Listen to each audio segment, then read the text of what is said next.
So a very good morning to students. Students, we were discussing over the design of isolated footing subjected to uniaxial bending. Okay, over which we have taken one footing that was a square footing of size 450 of column size 450 by 450, for which हमें design करना है, जिसके लिए certain parameters are given. For example, HBC is given to you, the density or the unit weight of soil. The unit weight of soil is given to you. Angle of repose अगर नहीं दिया है तो you have to assume it and that is 30 degree. ठीक है. F C के F Y ये given है आपको. For F Y 415 the MU limiting is 0.138 F C K B D square. जैसे कि आपको पता है हमने इसके ऊपर स्टेप्स कर लिया था. That was depth of footing. ये हो चुका था. इसके ऊपर डेप्थ ऑफ फुटिंग का जो फॉर्मूला है वो अप्लाई किया और मिनिमम डेप्थ ऑफ फुटिंग से उसको कंपेयर किया. ठीक है. आप क्या करोगे, वो वैल्यू लोगे जो ज्यादा रहेगी. तो फॉर्मूले से जो वैल्यू आई वो कम आई और मिनिमम वैल्यू 1, एटलीस्ट 1 तो होना ही चाहिए, तो हमने 1 ले लिया depth of footing.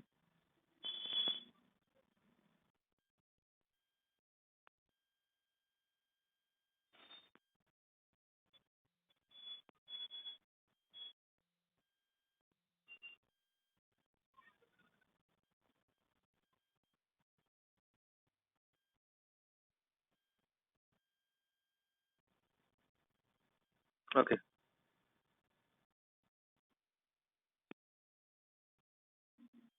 Sorry. Okay. तो डेप्थ ऑफ फुटिंग हमने 1 मीटर क्लियर कर लिया हमारे लिए. Next step was load calculation, जो हमने कर लिया था. लोड कैलकुलेशन में कॉलम से लोड कितना आ रहा है, that is given to you, that is 1200 kilonewton. Self weight of footing, footing का खुद का कितना वेट रहता है, तो that is 10% of the load from column. 10% of the load from column, तो 1200 का 10% दैट इज 120, और दोनों को हमने टोटल कर दिया. That value comes out to be 1320 kilonewton. आपको लोड फ्रॉम कॉलम अल्टीमेट में गिवन था, तो आपको जो टोटल लोड मिल गया ऑलरेडी अल्टीमेट में मिल चुका है, दैट इज डब्ल्यू. आपने नेक्स्ट स्टेप किया फिर, that is area of footing. Area of footing का फॉर्मूला आपको पता है, total working load upon SBC. Total working load upon SBC. यहाँ ध्यान रखेंगे आप, आपको वर्किंग लोड लेना है. ठीक है. आपने वर्किंग लोड लिया 1320 डिवाइड बाय 1.5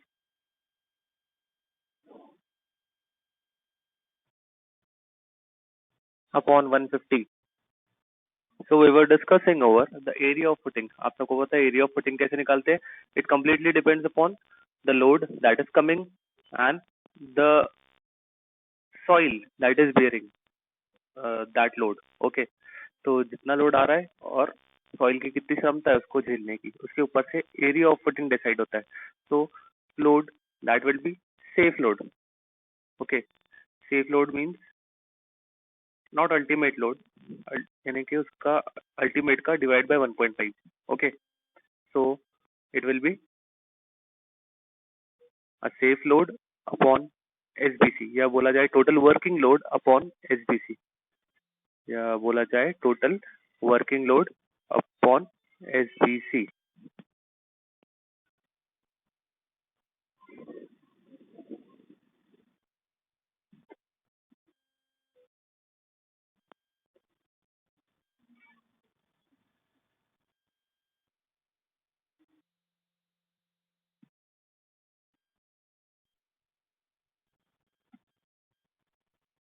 देखिए, टोटल वर्किंग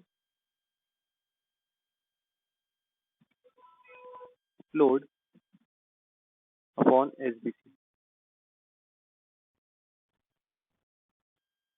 तो देखते हैं टोटल लोड, अल्टीमेट लोड कितना आया था 1320. हमको वर्किंग बनाना है तो डिवाइड बाय 1.5. और एसबीसी ऑफ द सॉइल कितना है, that is also given to you. देखिए यहाँ बताया हुआ है एसबीसी इज 1.5. ठीक है. चलते हैं आगे बढ़ते हैं. तो एरिया ऑफ फुटिंग आया आपका 5.87. ठीक है. अब आप फुटिंग कैसे डिजाइन कर रहे हो, स्क्वायर फुटिंग. आपको बोला गया डिजाइन है स्क्वायर फुटिंग, तो आपका एरिया का फॉर्मूला हो गया B into B, that is B square. तो उससे आपने बी निकाल लिया. तो आपको पता चल गया आपको डिजाइन करना है फुटिंग ऑफ साइज 2.5 बाय 2.5। देखिए वही चीज लिखी है, साइज ऑफ अ फुटिंग यानी कि area depends upon the SBC of soil, ठीक है, एंड द लोड। ओके,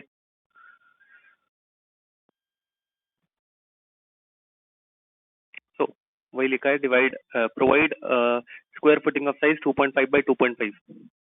उसके बाद upward pressure intensity, upward pressure intensity का फॉर्मूला आपको बताया गया है, ultimate load from column upon area of footing provided या एक्चुअल एरिया ऑफ फुटिंग, ठीक है। अपवर्ड प्रेशर इंटेंसिटी यानी कि कितना ऊपर या कितना opposing force create होगा, that is called as upward pressure intensity, the amount of force that is uh, coming in opposition to the load provided, ठीक है। तो उसका फॉर्मूला बताया गया, अल्टीमेट लोड जो आने वाला है कॉलम से, ultimate load that is coming from the column upon actual area of footing, load coming from column ultimate that is 1200, actual area of footing 2.5 by 2.5, तो पता चल गया पीयू की value is 192 kilonewton per metre square. Kilonewton load का है, area का metre square.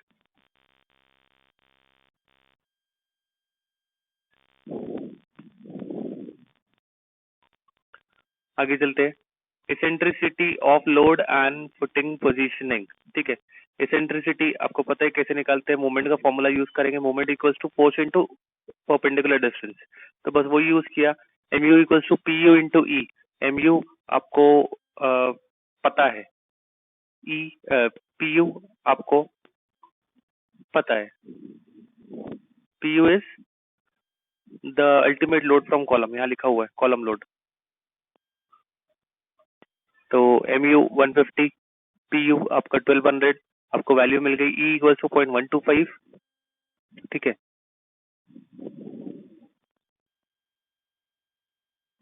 अब हमने क्या किया, फुटिंग को पोजीशन किया, जो फुटिंग आपके सेंटर से डलना चाहिए था, ये देखिए यहाँ पे सेंटर पॉइंट है,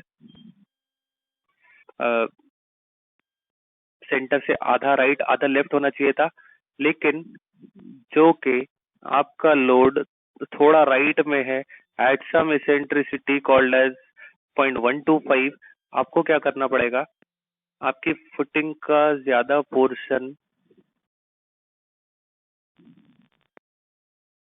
इधर लेना पड़ेगा, कितना इधर 125 mm से, और यहाँ पे 125 mm कम हो गया, ठीक है। तो देखो वही किया, यहाँ पे लोड जो कि यहाँ से एक्ट कर रहा है, ठीक है, तो हम क्या कर रहे हैं, अपने फुटिंग का सेंटर इसी के जस्ट एक्चुअली नीचे रख रहे हैं, ठीक है। तो देखिए आप, आधा आधे में फुटिंग डिवाइड हो गई जब हमने सेंटर लिया ये लोड वाला, जब हमने ये लोड वाला सेंटर लिया, ठीक है। अब फुटिंग सरक चुकी है, करेक्ट, क्योंकि आपका सेंटर क्या था, आपका सेंटर ये था, कितने से सरक गया हो, 125 mm से, ठीक है। तो अब आप क्या करोगे,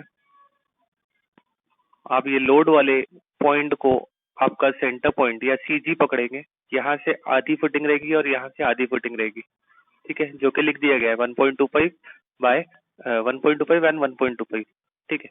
अब आगे बढ़ते हैं, hello, okay students, so here we were discussing over the eccentricity of the column and footing positioning. See, आप लोग को पता चल गया कि कॉलम का लोड इसेंट्रिक है with an eccentricity of 125 mm, okay. तो उस वजह से हमें फुटिंग को 125 mm से टुवर्ड्स द लोड सरकाना पड़ेगा, मूव करना पड़ेगा, ठीक है। तो उसको कैसे करते हैं यहाँ देखते हैं। देखिए मैंने लोड का पोजीशन यहाँ पे मार्क किया हूँ, which is at an eccentricity 125 mm from the centre towards right. तो आपकी फुटिंग कितनी है, 2.5 मीटर बाई 2.5 मीटर की स्क्वायर फुटिंग है, स्लोप्ड, ओके। तो अब आप क्या करोगे, जहां लोड है, पहले आपका सीजी कहा था, सेंटर पे था, लोड आपका आप मान रहे थे कि एक्चुअली ट्रांसफर हो रहा है from centre of the column to the centre of footing, but now it has been found that the load is getting transferred from an eccentricity of 125 mm from the centre of the column, from the centre of the column 125 mm पर आपका load है, तो आप क्या करोगे, अब जहां आपका लोड है वहां से एक्चुअली आपका फुटिंग आना चाहिए एट सेंटर। तो आप क्या करोगे, आपका सीजी चेंज करोगे, ऑफ फुटिंग। आपका सीजी यहाँ देखिए हमने चेंज कर दिया। आपका पहले सीजी कहाँ था, यहाँ था। यहाँ से आधी फुटिंग और आधी फुटिंग थी, लेकिन अब कैसा हो गया, क्योंकि लोड यहाँ है तो लोड के नीचे आपका यहाँ सीजी आना चाहिए। तो यहाँ से आधी यानी कि 1250 और यहाँ से आधी यानी कि 1250 आपकी फुटिंग रहेगी। ठीक है, पहले कहाँ से था, सेंटर से था, तो ये पोजीशन बनती थी। ये देखिए मैंने एक मार्क किया हूँ, ये यहाँ से फुटिंग यहाँ तक रहती थी, लेकिन अब क्या हो गया, फुटिंग सरक गई है। ये देखिए कितना सरकी है, यहाँ से लेके यहाँ तक सरकी है। कितना सरकी है, यहाँ से लेके यहाँ तक। तो बस वही किया। देखिए ये पॉइंट आपका कॉलम 450 mm का, यानी कि एक्चुअली देखे तो 225 फ्रॉम सेंटर। ठीक है, लेकिन अब आपका मैं लोड से देखूं तो आपका कॉलम कितना है, 225 plus 1250 that is 350 mm at left आपका कॉलम दिखेगा, और लोड के 100 mm एट राइट आपका कॉलम दिखेगा। करेक्ट है। अब फुटिंग से सॉरी कॉलम के एंड से आपकी फुटिंग कितनी आ रही है वो चेक कर लेते हैं। तो ये देखो कैसे किया, ये सीजी पकड़ा हमने लोड के नीचे, तो ये इतना 1250 है। ठीक है, तो 1250 में से 350 कॉलम का माइनस कर दिया तो बचा 900, दैट इज 0.9 मीटर आपका लेफ्ट साइड में फुटिंग दिखेगी, और राइट साइड में फुटिंग कितनी दिखेंगी आपकी, 1250 माइनस 100 दैट इज 1150। तो आपकी फुटिंग कौन से एंड पे ज्यादा दिख रही है, राइट एंड पे। क्यों, क्योंकि आपकी एसेंट्रिक फुटिंग है और राइट एंड पर आपका लोड है। I hope it is clear students, आप लोग को कंसेप्ट क्लियर हुआ है। आई थिंक चल सकते हैं आगे।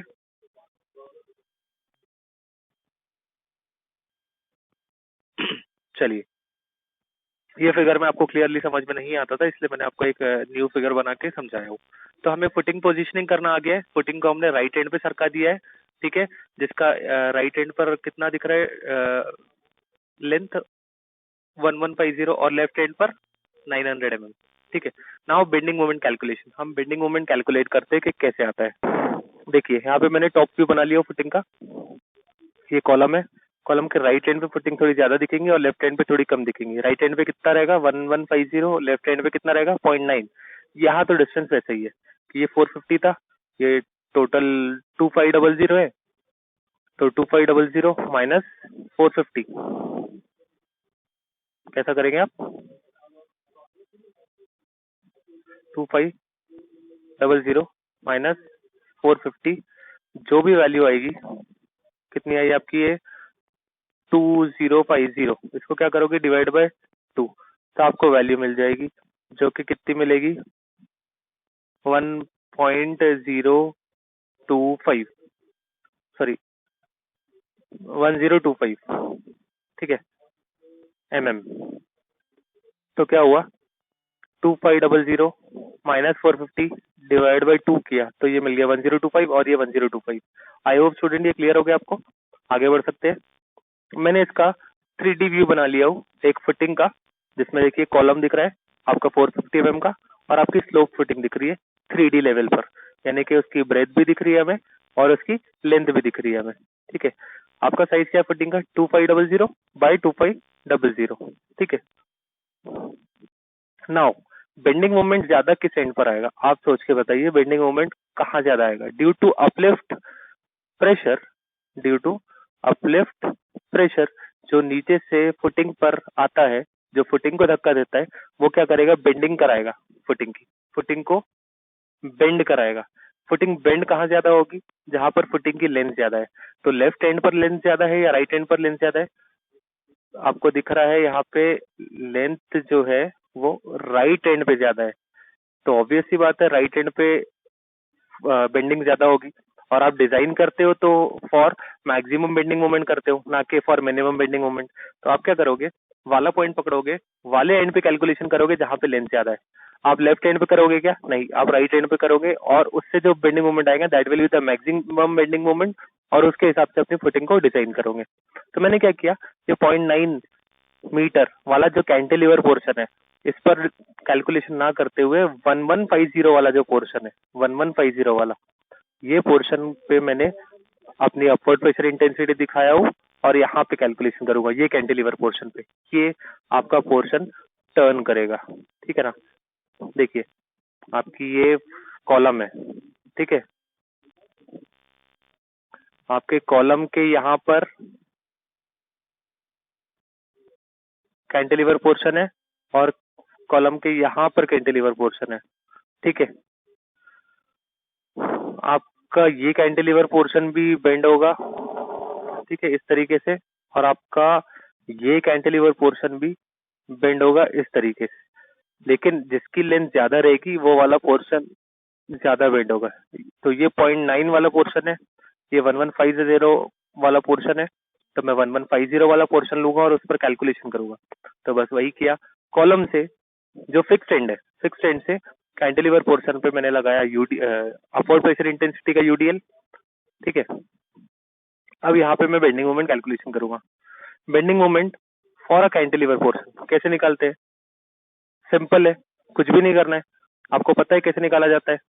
देखिए, since it is a UDL part, आप क्या करोगे, इसको सेंटर पॉइंट लोड में कन्वर्ट करोगे। कैसे करते हैं? पी यू इंटू ये लेंथ को मैंने नाम क्या दिया हूँ, ए। पी यू इंटू ए। अब इससे क्या हो गया, आपका पॉइंट लोड क्रिएट हो गया। पी यू इंटू ए करने से आपका पॉइंट लोड क्रिएट हो गया।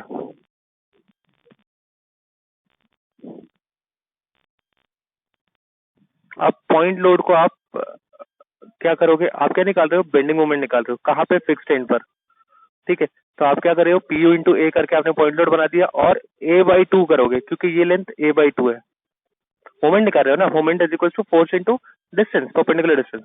तो पी यू इंटू ए करके आपने सेंटर पॉइंट लोड बना दिया, इंटू a/2 करोगे, ठीक है, तो आपको मोमेंट मिल जाएगा। तो P U into a/2। But since आपका यूनिट जो चल रहा है पीयू का, it is in 192 kilonewton per metre square. आपकी फुटिंग सिर्फ फ्रंट फेस से बेंड होने वाली है क्या, या पूरा फेस लेके बेंड होगी? ये पूरा का पूरा लेंथ लेके बेंड होगा ऑब्वियसली। तो आपको ये लेंथ कंसिडर करना पड़ेगा इंटू बी करके। आई होप आपको ये क्लियर हुआ स्टूडेंट्स। देखिए ये बेंड हो रहा है, बेंड तो हो रहा है लेकिन फ्रंट फेस से नहीं हो रहा है, वो पूरा हो रहा है स्टार्टिंग से लेके एंड तक, यानी ये स्टार्टिंग से लेके एंड तक आपका बेंड हो रहा है। तो क्या करोगे आप, ये लेंथ को कंसिडर करोगे पूरी, या तो आप सीधा सीधा 1 मीटर से भी इसको मल्टीप्लाई कर सकते हो कि हम 1 मीटर लेंथ के लिए डिजाइन कर रहे हैं। बट सिंस आपके पास लिमिटेड लेंथ अवेलेबल है कि स्पेसिफाइड कितनी इसकी लेंथ है, दैट इज 2.5, तो आप मल्टीप्लाइड बाई 2.5 कर सकते हैं, and that is the accurate portion, accurate method. Okay, वापस से मैं समझा देता हूँ आपको। पी यू इंटू ए, ठीक है, इंटू a/2, लेकिन अभी भी वो किलो न्यूटन पर मीटर है। तो मैं क्या कर रहा हूँ, सिर्फ वो फ्रंट फेस पर आ रहा है कि बेंडिंग मोमेंट? नहीं, फ्रंट से लेके एंड तक आ रहा है, तो इंटू 2.5 मीटर कर दिया। तो यहाँ मुझे मिल गया है मेरा bending moment, that is 317.4। Obviously इससे कम वैल्यू आएंगी अगर यहाँ पे कैलकुलेशन करूंगा तो। यहाँ पे कैलकुलेशन करूंगा तो क्या होगा, यहाँ 1.15 की जगह 0.9 रहेगा, तो ऑब्वियसली वैल्यू कम आएगी, करेक्ट। तो that will be not the maximum bending moment. So आपको समझ में आया, maximum bending moment depends upon the length. जहां पर कैंटिलीवर लेंथ ज्यादा है वहां पर मैक्सिमम बेंडिंग मोमेंट आएगा। तो आपने मैक्सिमम बेंडिंग मोमेंट निकाल लिया है। Now let's come to the depth of footing या थिकनेस ऑफ फुटिंग कह सकते हैं आप।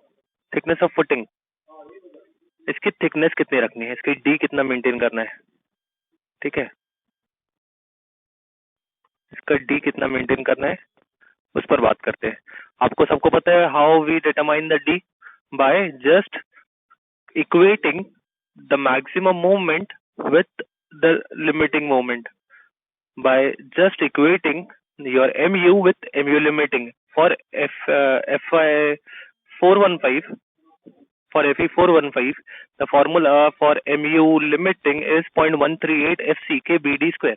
अब देखिए आपका mu आ चुका है, that is 317.4 into 10 to the power 6 MU limiting का formula 0.13 FC K B D square, आपको क्या निकालना है, डी निकालना है, ठीक है, दैट इज इफेक्टिव डेप्थ। अब क्या क्या हमारे पास अवेलेबल है चेक करते हैं। एमयू तो अवेलेबल है 0.138 कांस्टेंट वैल्यू, एफसी के आपका 20 दिया हुआ है, ठीक है ना, ये देखिए 20 दिया हुआ है।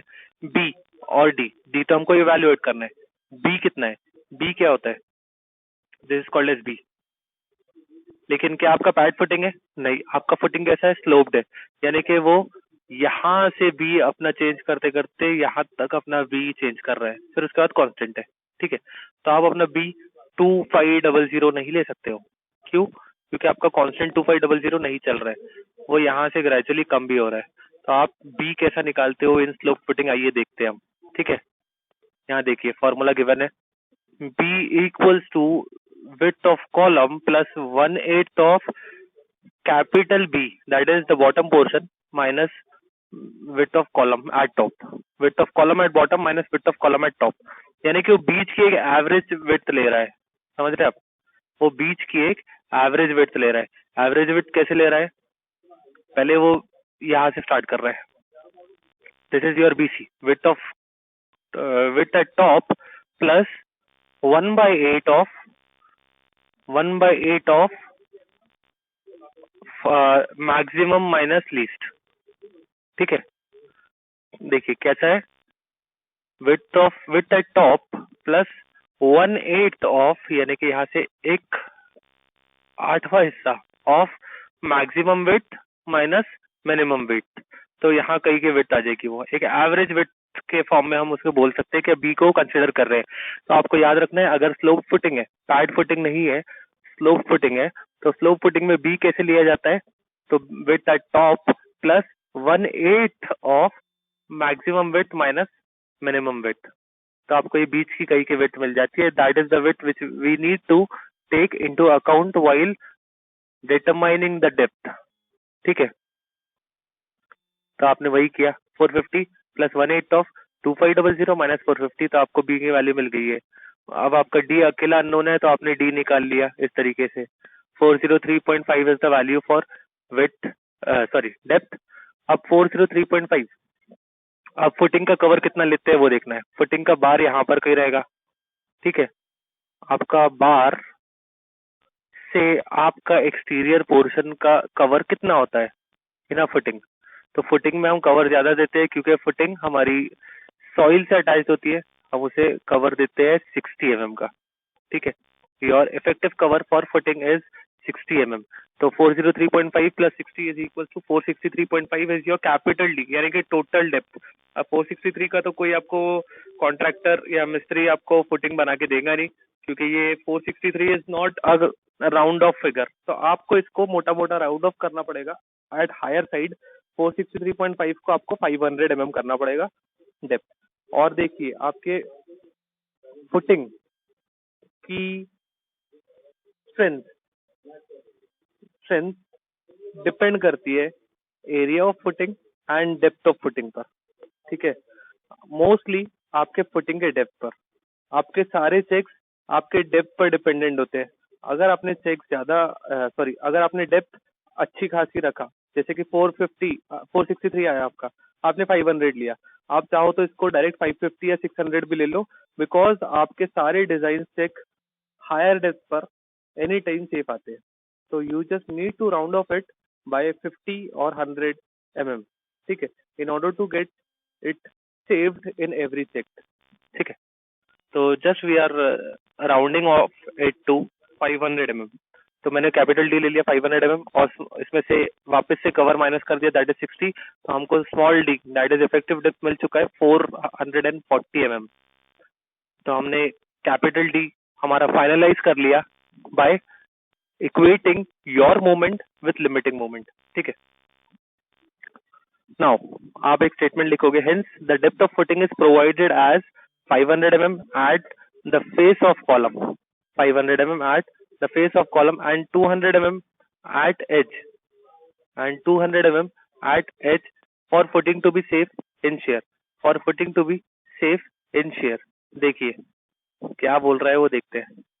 आपने फुटिंग का डेप्थ निकाला, अब डेप्थ भी वैरी कर रही है, देखिए यहाँ पे डेप्थ फेस ऑफ कॉलम पे डेप्थ ज्यादा है और at edge of column depth आपकी मिनिमम है, ठीक है। तो आपने जो डेप्थ निकाला है that is at the face of column, कितना आया 500 mm, और यहाँ पे कितना मेंटेन करते हैं मिनिमम 200 mm, ठीक है। तो हमने वही किया, यहाँ का बताया 500 mm है और यहाँ का हमने उसको कंसीडर कर लिया that is 200 mm। I hope clear हो गया आपको स्टूडेंट्स के डेप्थ कैसे निकाला जाता है। नाउ आपकी फुटिंग जो है, देखिए आपकी फुटिंग किससे अटैच्ड है, आपकी फुटिंग अटैच्ड है कॉलम से, ठीक है ना। आपके फुटिंग पे लोड कहाँ से आ रहा है, कॉलम से आ रहा है। कॉलम किसका लोड ले रहा है, बिल्डिंग्स का लोड ले रहा है। अब बिल्डिंग के स्लैब का load is getting transferred to beam and from beam it is getting transferred to column and then from column to the footing. अब देखिए जैसे कि आपके पैर का हिस्सा है, आपके calf is considered as a column and your feet is considered as your footing, ठीक है। आपके काफ से जो लोड आता है वो आपके फीट पर आता है या फुट पर आता है, ठीक है। आपके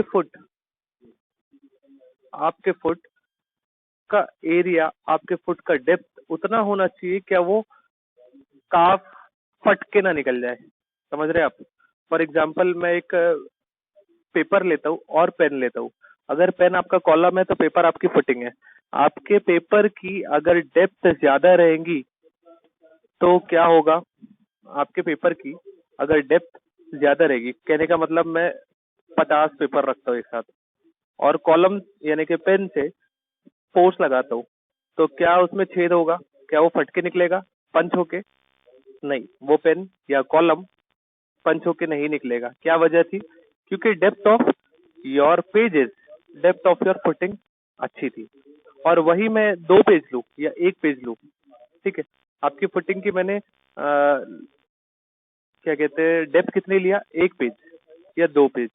अब मैंने प्रेशर लगाया कॉलम से मैं या पेन से, तो वो पेन का थोड़ा सा प्रेशर भी उस फुटिंग या पेज को पंच कर देगा। आपको समझ में आ रहा है। तो पंच रोकना है तो क्या करना पड़ेगा, डेप्थ आपकी ज्यादा रखना पड़ेगा, ठीक है ना, अच्छी खासी रखना पड़ेगा। तो हम चेक करते हैं डेप्थ को,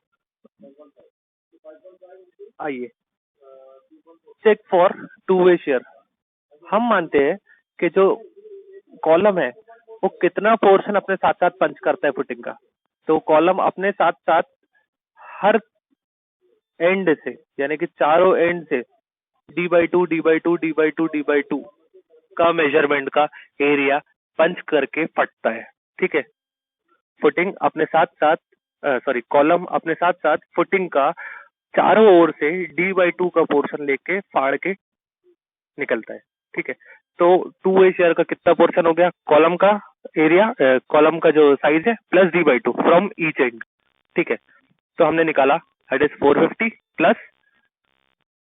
d/2 यानी कि 440/2 440/2, तो 450 प्लस 440 कर देंगे हम, क्योंकि 440/2 प्लस 440/2 होता है 440 ओनली। तो that makes 890 mm, 890 mm from Y axis and 890 mm from X axis. आपका कॉलम इतना फुटिंग को फाड़ के निकल जाएगा, ठीक है। हमने उसका फ्रंट व्यू भी बनाया, फ्रंट व्यू में दिखा रहा है D plus BC plus d/2 plus d/2, इतना एरिया आपका फट सकता है, ठीक है। इसका पेरीमीटर अगर निकालूं तो निकाल सकता हूँ मैं, बिल्कुल निकाल सकता हूँ। 890 plus 890 plus 890 plus 890, 890 into 4 3560 is the perimeter, okay.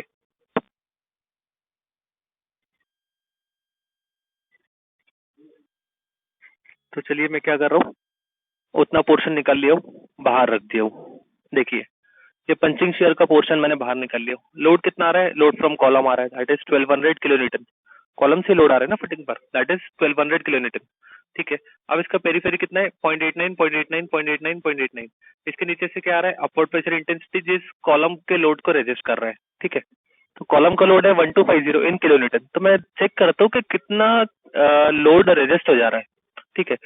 PU मेरा 192 kilonewton per metre square के फॉर्म में था, तो मैं उसको पॉइंट लोड के फॉर्म में कन्वर्ट कर लेता हूँ। कैसे करूंगा, ये मीटर स्क्वायर को हटा के, ये मीटर स्क्वायर को कैसे हटाऊंगा, तो मैं कॉलम के सेंटर में पीयू को लाना है, तो मैं दोनों तरफ के लेंथ को मल्टीप्लाई करूंगा 0.89 और 0.89, देखिए 0.89 ये आ गया मेरा P U in the form of point load. Upward pressure intensity जो 192 किलोन्यूटन पर मीटर स्क्वायर था उसको मैंने सेंटर पर निकाला। कैसे?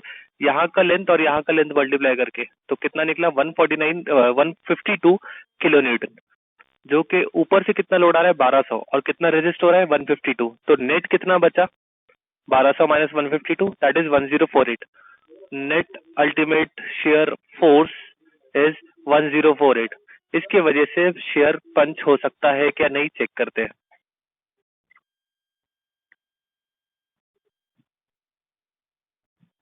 नाउ आपका शेयर फोर्स तो आ गया है, अब शेयर स्ट्रेस निकालते हैं। शेयर स्ट्रेस, स्ट्रेस स्ट्रेस मतलब लोड अपॉन एरिया, तो बस वही कर रहे हैं हम। Tau V equals to V U, इसका फॉर्मूला चेक करिए आप। Tau V equals to V U upon perimeter into D, V U upon perimeter into D. देखिए फुटिंग केस में फॉर्मूला है बी, बी का मतलब पेरीमीटर हो रहा है, ये बताया गया है पेज नंबर 57 IS 456। ठीक है, तो फॉर फुटिंग टाउ वी का फॉर्मूला है V U upon perimeter into D. ठीक है, तो वी यू आपने निकाल लिया 1048 किलो न्यूटन में था, इसलिए 10⁻³ अब न्यूटन में कन्वर्ट हो गया है। बी पेरीमीटर आपको पता चल चुका है, यहाँ निकाला आपने पेरीमीटर 3560, यहाँ डाल दिया। अब डी कितना है देखिए, आप डी कैसे निकालोगे? स्लोप फुटिंग है, at the face of column depth है 500, at the edge of footing depth है 200। आपको कहाँ की डेप्थ चाहिए? ये जो डी है, ये कौन सा डी डालना है आपको? ये जो डी है आपके पंचिंग शेयर का एंड पोर्शन जो है वहां का डी है। सॉरी, आई मीन टू से ये आपका पंचिंग शेयर जहां पर आ रहा है, जो एंड आपका पंचिंग शेयर का एंड है, जैसे कि देखिए यहाँ पे दिख रहा है, ये मेरा है ना पोर्शन जो मैंने निकाला हूँ, ये पोर्शन पे मेरा पंचिंग शेयर है। तो यहाँ की डेप्थ मुझे निकालना है। ठीक है, अब यहाँ की डेप्थ कैसे निकालूंगा देखते हैं। यहाँ देखिए, ये डेप्थ निकालना है। अब ये डेप्थ कैसे निकलेगी? तो 500, सॉरी, या तो पीछे से आओ, 200 से, ये 200 को मैंने यहाँ ला लिया 200। ठीक है, और क्या किया, ये फुटिंग को मैंने दो इसमें कन्वर्ट किया, रेक्टेंगल एंड ट्रायंगल। तो ये रेक्टेंगल का एरिया मुझे पता है 200, डेप्थ मुझे पता है 200, लेकिन ये ट्रायंगल में मुझे यहाँ की डेप्थ चाहिए। तो कैसे निकालूंगा मैं यहाँ की डेप्थ? तो मैं क्या करूँगा, ये देखिए सिंपल है, यहाँ से यहाँ तक की डेप्थ है आपकी 200।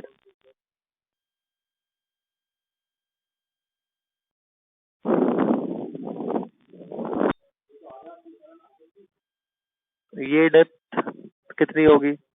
ये 200 है, तो ये कितना होगा? ये आपका होगा 300, करेक्ट है? ठीक है,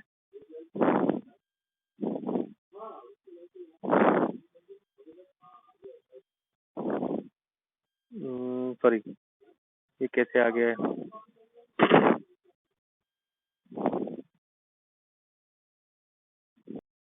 एनीवेज, इसको पकड़ के चलिए, ये 200 है तो ये 300 है। ठीक है, अब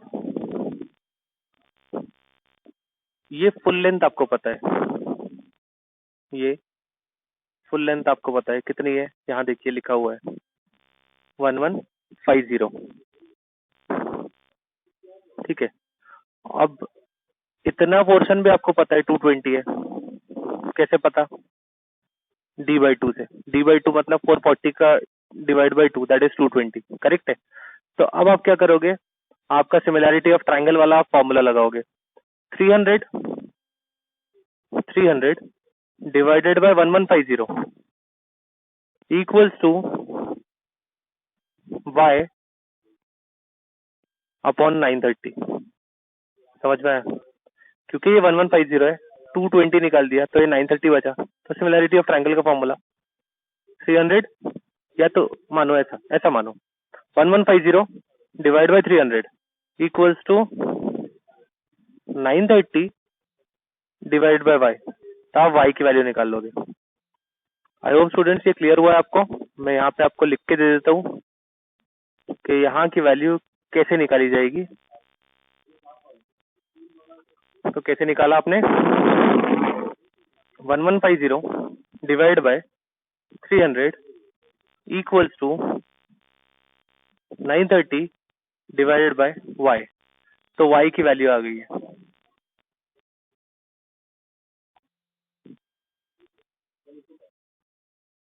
ठीक है, अब ये y की वैल्यू कितनी आई है, यहाँ लिख के दिया दिखाया है इसने 242.6।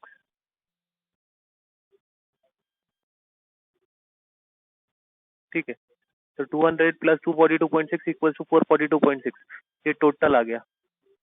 ये टू सॉरी सॉरी सॉरी ये कैसे आ जा रहा है।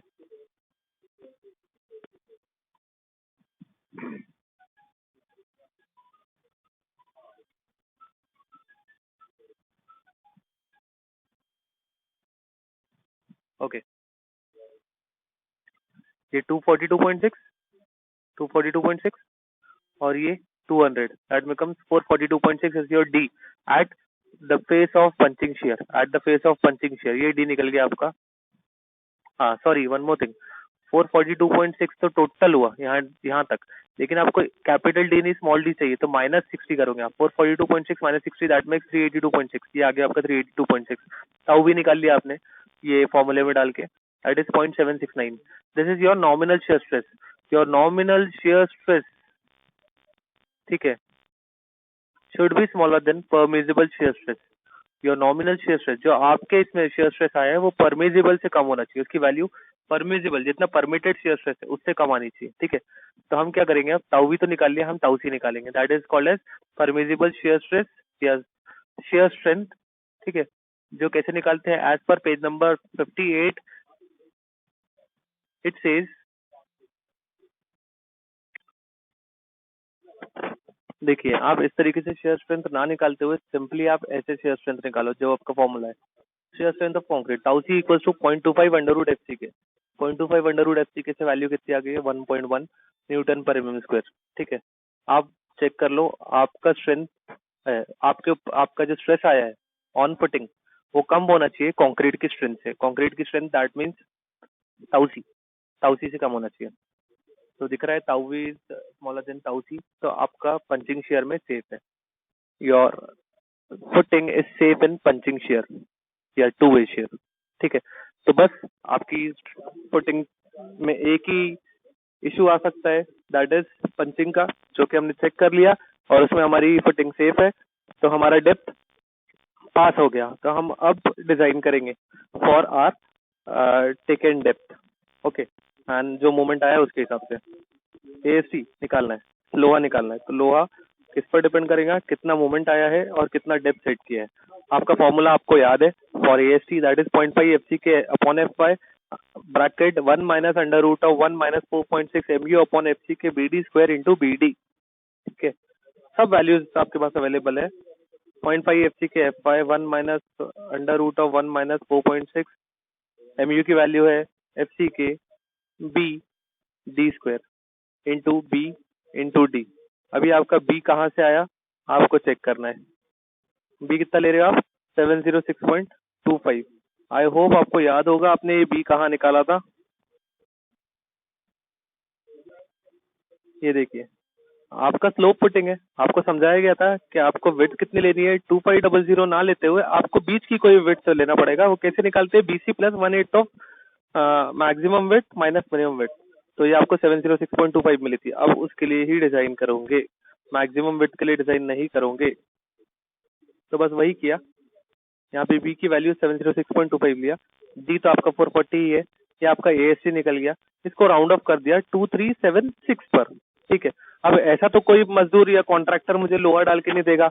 अगर मैं उसको बोलूंगा भाई मेरे को लोहा लग रहा है 2376 एमएम स्क्वायर इन माई फुटिंग, तो वो बोलेगा ऐसा तो कोई लोहा डालता नहीं है फुटिंग में।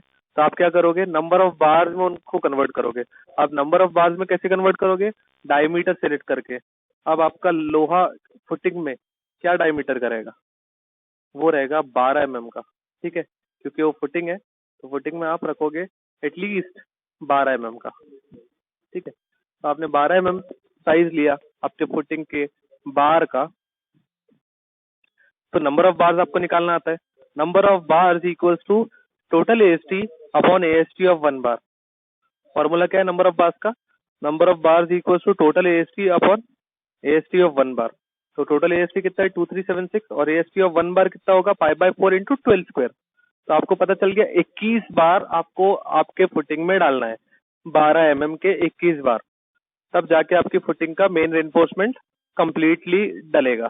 ठीक है, अब यहाँ पे आप एक स्टेटमेंट लिखोगे that assuming the diameter of my main reinforcement as 12 mm and number of bars calculated out is 21 numbers, hence provide in the form of square mesh of size 2.5 by 2.5 having 21 number of bars of 12 mm पाया। ठीक है, देखिए आप 12 number के square mash डालोगे, यानी कि आपके रेनफोर्समेंट ऐसे भी चलेंगे y एक्सिस में और x एक्सिस में। ठीक है, in the form of square mesh. देखिए main reinforcement for both ways लिखा जाता है। आई होप स्टूडेंट आपको ये क्लियर हो गया है। देखिए इसका टॉप व्यू भी दिखाया है कि आप x एक्सिस में भी 12 बार डालोगे और y एक्सिस में भी 12 बार डालोगे ऑफ 12 mm फायर, सॉरी 21 बार डालोगे, 21 बार डालोगे ऑफ 12 mm फायर, और ऐसे आप 2500 mm आपकी लेंथ कवर करोगे। So this is all about the design of footing. आपने स्लोप फुटिंग पढ़ लिया है, तो पैड फुटिंग बहुत इजी है, इसके अंदर कैलकुलेशंस और कम हो जाएंगे। आइए चेक करते हैं हम सेकंड डिजाइन, जिस पर रेक्टेंगुलर फुटिंग है, स्क्वायर फुटिंग नहीं है, आपके रेक्टेंगुलर फुटिंग है। पैड फुटिंग है कि चेक कर लेते हैं हम, नहीं स्लोप फुटिंग है। तो ठीक है, स्लोप फुटिंग है मींस वैसा ही रहेगा जैसा आपका था, बस क्या डिफरेंस है हम डिफरेंस को डिस्कस कर लेते हैं। ठीक है, design an isolated footing for a column of size 300 by 500। आपके कॉलम का साइज देखिए स्क्वायर नहीं है, रेक्टेंगुलर है। ठीक है, आगे चलते हैं। Reinforce with 6 bars of 25 mm 5, ये आपके कॉलम के अंदर के बार बता रहे हैं। उसका रेनफोर्समेंट का ग्रेड बताया है Fe415, कंक्रीट का ग्रेड बताया है 25, subjected to a factored axial load of 1000 kilonewton. Load on column कितना है 1000 किलोन्यूटन, वो भी फैक्टर्ड फॉर्म में, यानी कि अल्टीमेट फॉर्म में, that is MU। And factored uniaxial movement बताया है 120 किलोन्यूटन मीटर। ठीक है, with respect to major axis at the column. आपका मेजर एक्सिस कौन सा होता है, आपको मैंने बताया था, जो आपका लॉन्गेस्ट डायमेंशन को काटता है, that is called as your major axis. ठीक है, उसके इर्द गिर्द जो मूवमेंट घूमता है उसको उस एक्सिस का नाम मिलता है।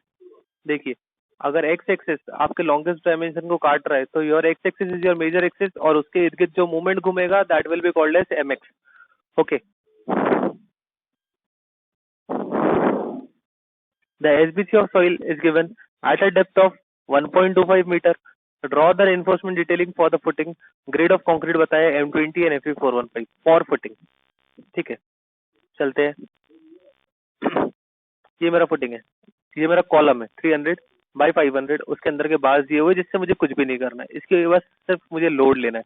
ठीक है, अब 500 mm को जो काट रहा है axis, that is x axis, जिसको मैं मेजर एक्सिस बोलूंगा, उसके इर्द गिर्द जो मूवमेंट घूम रहा है that is called as MX। ठीक है, उसकी वैल्यू बताया हुआ है कितना 120, और कॉलम से लोड कितना आ रहा है 1000। तो मैं क्या करूंगा, ये वाला फेस यहाँ शो करूंगा फ्रंट में। देखिए क्योंकि ये मोमेंट शो करना है ना, ये देखिए अबाउट एक्स एक्सिस, तो ये अबाउट एक्स एक्सिस मोमेंट दिख रहा है। मैं ये वाला फेस शो करूंगा क्योंकि ये बड़ा फेस है, बड़े फेस के हिसाब से मैं अपनी फुटिंग को डिजाइन कर रहा हूँ, क्योंकि बड़े फेस पर मोमेंट बड़ा और मैक्सिमम मोमेंट के लिए हम डिजाइन करते हैं। तो वही किया, 500 का फेस सामने रख दिया, लोड ऑफ कॉलम 1000 और ये मोमेंट 120। ये गिवन डिटेल्स है। डिजाइन कांस्टेंट 2415 और एमयू लिमिटिंग कितना रहेगा फॉर 415 0.13 एफसी के BD स्क्वायर। ठीक है, चलिए आगे बढ़ते हैं। देखिए यहाँ लिखा हुआ है ए सेक्शन, तो ये देखिए ये व्यू है ए सेक्शन का। स्टार्ट करते हैं डेप्थ ऑफ फुटिंग से। डेप्थ ऑफ फुटिंग आपको दिया हुआ है कि एसबीसी जो है जितनी भी बताए 200 kilo Newton per metre square, वो कितने डेप्थ पर है? Eight a depth of 1.25। तो मेरी फुटिंग कहाँ तक जाएगी? 1.25 तक। फिर भी मैं अपने मैक्सिमम डेप्थ पर जाऊंगा। तो मैक्सिमम डेप्थ के लिए मेरे पास फॉर्मूला है S B C upon gamma 1 minus sine phi upon 1 plus sine phi the whole square. Phi कितना लेना है? Angle of repose 30 degree. Value निकाला 1.11 आया। मिनिमम डेप्थ कितना रखते हैं? 1 मीटर। और कितना डेप्थ आपको बताया गया है? 1.25। मैक्सिमम कितना है? 1.25। बस उसको फाइनल करूंगा, आगे बढ़ूंगा। Load calculation, load from column 1000, self weight of footing 100, total load कितना हो गया? 1100। आगे बढ़ता हूँ। लोड जब अवेलेबल है, एसबीसी अवेलेबल है, तो मैं अपना एरिया ऑफ फुटिंग निकालूंगा। लेकिन ये लोड नहीं लूंगा, वर्किंग लोड लूंगा। That is called as total load, ultimate load divide by 1.5। तो बस वही किया, 1100 डिवाइड बाय 1.5 और एसबीसी की वैल्यू 200। तो ये मेरे एरिया ऑफ फुटिंग आ गया। अब फुटिंग मेरी रेक्टेंगुलर है, तो फुटिंग का फॉर्मूला, एरिया ऑफ फुटिंग का फॉर्मूला बी इंटू डी रहेगा। अब यहाँ पर आपका थोड़ा सा चेंज है, वेरिएशन है, हम उसको चेक करते हैं। यहाँ देखिए मैंने टॉप व्यू ऑफ फुटिंग बनाया है, जहाँ पर विड्थ और डेप्थ लिखा हूँ, और मैं मान रहा हूँ कि मेरा ये जो कॉलम है, इसका ये साइज जो 300 है, उसको मैं बी सी पकड़ रहा हूँ। Width of a column at B side और width of a column at D side is called as DC. ठीक है, जो 500 है। ठीक है, तो मैं मान रहा हूँ कि हर तरफ मेरा प्रोजेक्शन इक्वल है। हम पहले स्टार्टिंग में क्या मानते हैं? The projections are equal at all the sides. ठीक है, तो बी का फॉर्मूला क्या होगा? B C plus 2x। और डी का फॉर्मूला क्या होगा? D C plus 2x। Area of footing का फॉर्मूला बी इंटू डी। ठीक है, अब बी का फॉर्मूला, डी का फॉर्मूला मैंने यहाँ डाल दिया, एक्सपांड कर दिया। देखिए बीसी की वैल्यू 0.3 और डीसी की वैल्यू 0.5, ये लिख दिया। अब यहाँ से मैं x फाइंड आउट कर लेता हूँ, 0.76 पता चला। तो बस मैंने b के फॉर्मूले में वापस से x की वैल्यू डाल दिया। bc तो पता ही है, कैपिटल B आ गया, और यहाँ d आ गया। ठीक है, वैल्यू कितनी आई? 1.82 मतलब 1820, 2.02 मतलब 2020। अब ये साइज का तो फुटिंग मुझे कोई बना के नहीं देगा, तो मुझे राउंड ऑफ करना पड़ेगा। इसको 1820 को 1900 बनाना पड़ेगा, 2020 को 2100 बनाना पड़ेगा। तो size of footing is considered as, is found out as 1900 multiplied by 2100। वापस से अपवर्ड प्रेशर इंटेंसिटी निकालेंगे, जो पहले निकाला था उसी तरीके से। Ultimate load from column upon actual area of footing. Ultimate load from column, actual area of footing निकाल लिया, PU. Eccentricity of load and footing positioning, eccentricity निकालना आता है MU X equals to PU into E. तो PU into E, MU की value आपके पास है, दैट इज 120। पीयू की value that is load from column आपके पास है 1000। वैल्यू निकाल लिया एसेंट्रिसिटी का, 120 आ गया। फुटिंग को पोजीशन करेंगे, यानी कि 120 से उधर सरकाएंगे। देखिए यहाँ था आपका सेंटर, लेकिन अब लोड पता चल रहा है यहाँ पर है। सेंटर से कितना दूर? 120। तो बस ये पॉइंट मेरा सीजी हो जाएगा। सीजी से राइट में भी d/2 या और लेफ्ट में भी d/2 रहेगा। ठीक है, अब यहाँ फुटिंग का साइज कितना बनता है? कॉलम का साइज कितना बनेगा? 500 का आधा, दैट इज यहाँ तक का 250। 250 में कितना प्लस करेंगे? इतना प्लस करेंगे, दैट इज 220। तो कितना हो गया? 370। अब ये साइज निकालना है मुझे, कैंटिलीवर साइज। तो कैसे निकालूंगा? 370, सॉरी, ये जो है ये कितना है? d/2 यानी 250। 250 माइनस 370 करूंगा। आई थिंक मैं शायद सही कह रहा हूँ क्या? कैपिटल डी कितना? 2100। 2100 माइनस 2100 डिवाइड बाई 2। पहले कितना करूंगा? 2100 डिवाइड बाय 2 कितना आता है? वो 1050। अब मुझे ये वैल्यू निकालना है। ये वैल्यू कैसे निकालूंगा? ये 1050 में से कितना माइनस करूंगा? ये इतना, यहां से लेके यहां तक, जो कितना आया था वो आया था आपका 250 प्लस 120 इक्वल्स टू 370 mm। तो मैं क्या करूंगा? 1050 माइनस 370 करूंगा। तो ये कितना बचता है? ये बचता है 680। करेक्ट है। तो ये 680 आपका कैंटिलीवर, ये ए कैंटिलीवर हुआ। अब बी कैंटिलीवर निकालना है तो वो भी आपको आता है, कैसे निकालना है। ये साइज कितना बचा,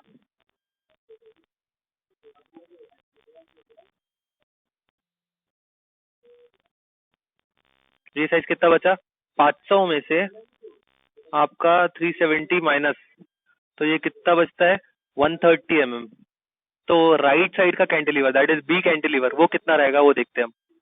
ठीक है, अब आपको तो ये पता है,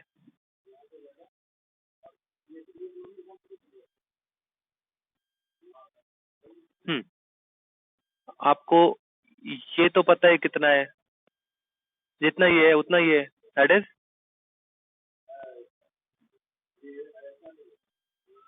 1050 ठीक है। तो ये वैल्यू कैसे निकालोगे आप, ये कैसे निकालोगे, 1050 में से कितना माइनस करोगे, 130 दैट इज कितना बचता है, 950, 920, 920 का राइट कैंटिलीवर हुआ। तो कौन सा कैंटिलीवर ज्यादा है, आपका 920 वाला ज्यादा है कि 680 वाला ज्यादा है, आपका 920 वाला कैंटिलीवर ज्यादा है, तो आप 920 के लिए बेंडिंग मोमेंट कैलकुलेशन करोगे। ये देखिए 920 उसका अपवर्ड प्रेशर इंटेंसिटी, आप बेंडिंग मोमेंट निकाल लोगे। ये देखो दोनों तरफ निकाला है, लेकिन मतलब नहीं था, ये 0.62 वाला तो बिल्कुल भी जरूरी नहीं है क्योंकि इससे मोमेंट कम आएगा, यहाँ का मोमेंट ज्यादा है। तो ये मोमेंट लेकर हम डेप्थ ऑफ फुटिंग निकालेंगे, आपको आता है बी डी स्क्वायर करके। अब बी आपको पता है कैसे निकालते हैं, डी निकल गया होगा, ये आया 381.6, इसको 382 कर दिया, प्लस 60 कर दिया, इतना हो गया। उसको राउंड ऑफ करेंगे तो 500 किया, तो -60 करके स्मॉल डी निकाल लिए। Check for two way shear, आपको पता है कितना एरिया टू वे शेयर में जाता है, कॉलम का size plus d/2 from every and. ठीक है, इसका पेरीमीटर निकाल लिया 740, और ये 500 plus D that is 940, 740 plus 940 plus 740 plus 940, ठीक है, पेरीमीटर आ गया 3360। Load from column 1000। अब पीयू कितना था 250.6, उसको क्या करूंगा, multiplied by this side and multiplied by this side, P U into 0.94 into 0.74, देखिए आ गया, ये 174 किलो न्यूटन रहेगा, किलो न्यूटन। ठीक है, तो 1000 में से 174 हट गया, वीयू आ गया 825.68 किलो न्यूटन। क्या इससे पंचिंग शेयर हो रहा है, नहीं हो रहा है, हम चेक करेंगे। टाउ टाउ वी आ गया आपके पास, शेयर फोर्स, शेयर फोर्स का शेयर स्ट्रेस निकालना आपको पता है, Vu upon perimeter into D. अब पेरीमीटर कितना है 940 प्लस 740 यानी इंटू 2, करेक्ट है, या ऐसा बोलो 940 plus 740 plus 940 plus 740 that will be the perimeter. अब डेप्थ, वीयू तो पता है आपको, डेप्थ कैसे निकाला आपने, 368.2, आपने पंचिंग शेयर के फेस का डेप्थ निकाला, कैसे निकाला, सिमिलैरिटी ऑफ ट्रायंगल से आपने पहले क्या किया, रेक्टेंगल और ट्रायंगल को डिवाइड कर दिया। रेक्टेंगल का साइज तो 200 200 200 पता है, ट्रायंगल का साइज यहाँ पता है 300 है, लेकिन यहाँ कितना है निकाल लिया 228, तो 200 में 228 प्लस कर दिया दैट इज 428, लेकिन वो नीचे तक आ गया, उसमें -60 करेंगे दैट इज 368.2, ये डाल दिया मैंने डी। टाउ वी की वैल्यू आ गई, tau V is the shear stress coming over your footing which should be less than the permitted shear stress। Concrete की ताकत से आपके स्ट्रेस कम रहने चाहिए, आपके कंक्रीट की ताकत ज्यादा रहना चाहिए ताकि पंचिंग ना हो। ठीक है, अब कंक्रीट की ताकत कितनी है आपको बताया था मैंने कैसे निकालना है, ताउसी को आप directly 0.25 under root F C K form में निकाल लो। हम के एस को डायरेक्टली 1 कंसिडर करते हैं, ये इसकी जरूरत नहीं है, आप डायरेक्टली याद रखो tau C equal to 0.25 under root F C K, तो 0.25 अंडर रूट एफ सी के दैट इज 20 दैट इज 1.11। देखते हैं 0.25 1.11 परमिटेड है और आया कितना है 0.667, तो ठीक है, योर ताऊ इज लेस देन ताऊ सी, तो it is safe in share. Design कर लो, डिजाइन करना है आपको, मूवमेंट्स दोनों लगेंगे, bending movement at right and bending movement at left, sorry just a second,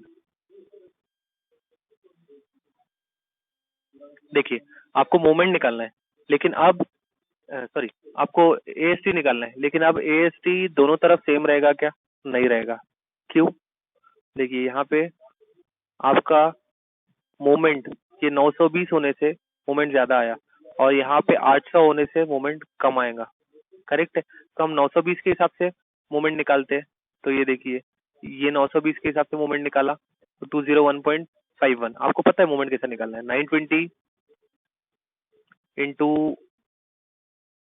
ये इतना distance sorry upward pressure intensity that is 250.6 into 920 into 920 by 2 देखिए 250.6 into 920 into 920 by 2 920 तो नहीं लिखेंगे 0.92 लिखेंगे ठीक है इंटू 1.9 इंटू ये 1.9 तो ये आपका बेंडिंग मोमेंट निकल गया अबाउट एक्स यानी कि ये जो है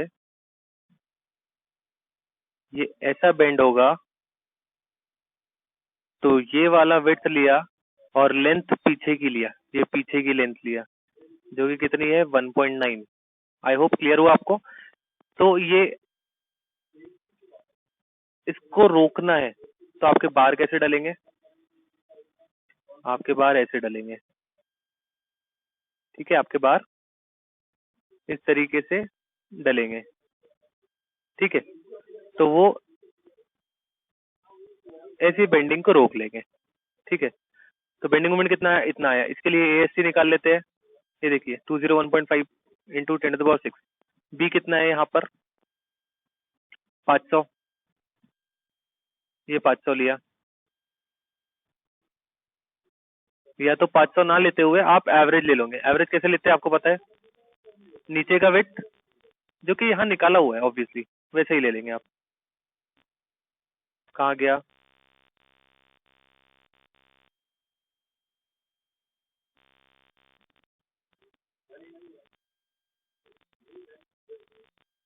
ये इस तरीके से 500 आया था सॉरी तो 500 ही लेंगे करेक्ट है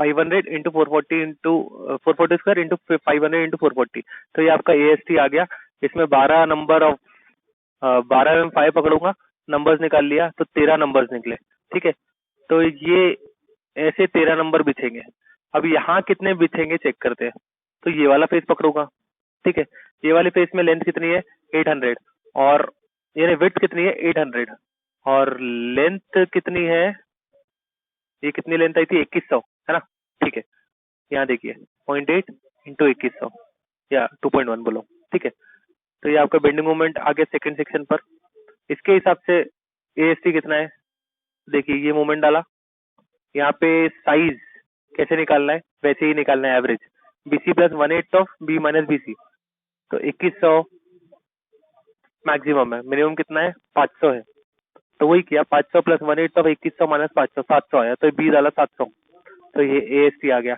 फिर मैंने 12 mm फाइल लिया तो नंबर्स निकाल लिया 10 आ गए बस हो गया आपका यहाँ देखिए टॉप व्यू में ये रहेंगे आपके 13 नंबर और ये रहेंगे आपके 10 नंबर बस काफी है this is all about the design of isolated footing आपने रेक्टेंगुलर और स्क्वायर दोनों पढ़ लिया है अब स्टूडेंट एक चीज आप ध्यान रखेंगे मैंने आपको स्लोप फुटिंग पढ़ाया हूँ पैड फुटिंग करना है तो क्या करना पड़ेगा क्या चेंजेस रहेंगे वो जो आप बी एवरेज निकालते हो आपको एवरेज निकालने की जरूरत नहीं पड़ेगी ठीक है जो डी को भी आप 2 वे शेयर में आप डी को बीच का निकालते हो eight the face of punching share जो डी निकालते हो वो भी करने की जरूरत नहीं रहेगी rest everything is just the same okay देखिए मैं आपको बता देता हूँ कौन सी जगह पे क्या नहीं करना पड़ेगा देखिए 2 वे शेयर में आप यहाँ का डेप्थ निकालते क्यों क्योंकि वेरिंग डेप्थ है ना यहाँ 500 है यहाँ 200 है लेकिन जब फुटिंग ही आपकी पैड रहेगी जब फुटिंग ही आपकी पैड रहेगी इस तरीके से